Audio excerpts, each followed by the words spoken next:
హైదరాబాద్ మియాపూర్లో ఒకే కుటుంబంలో 5గురు చనిపోయిన కేసులో సస్పెన్స్ కొనసాగుతోంది. వారిది ఆత్మహత్య లేక ఫుడ్ పాయిజనా అన్న అనుమానాలు ఉన్నాయి. అన్ని కోణాల్లో దర్యాప్తు చేస్తున్నారు పోలీసులు. మృతులు కర్ణాటకకు చెందిన భార్యాభర్తలు అనిల్, కవిత. కవిత తల్లిదండ్రులు నరసింహులు, వెంకటమ్మ. అనిల్, కవిత కూతురు 2 ఏళ్ల అప్పుగా గుర్తించారు. కవిత తల్లిదండ్రులు నరసింహులు, వెంకటమ్మ కొన్ని రోజుల క్రితమే వారి దగ్గరకు వచ్చారు.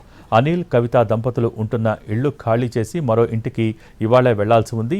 ఇంతలోనే ఇలా జరిగిపోయింది. అనిల్, కవితకు ఆత్మహత్య చేసుకునేంత పరిస్థితి లేదని అంటున్నారు కుటుంబ సభ్యులు, స్నేహితులు. రాత్రి గదిలోనే వాంతులు చేసుకుని చనిపోయారు. ఉదయం పక్కింటి వాళ్లు వచ్చి తలుపులు పగలగొట్టి చూసేసరికి 5గురు చనిపోయి ఉన్నారు. 5గురి మృతదేహాలను పోస్టుమార్టం కోసం గాంధీ ఆసుపత్రి మార్చరీకి తరలించారు పోలీసులు. ఈ కేసులో పోస్టుమార్టం రిపోర్ట్ కీలకం కానుంది.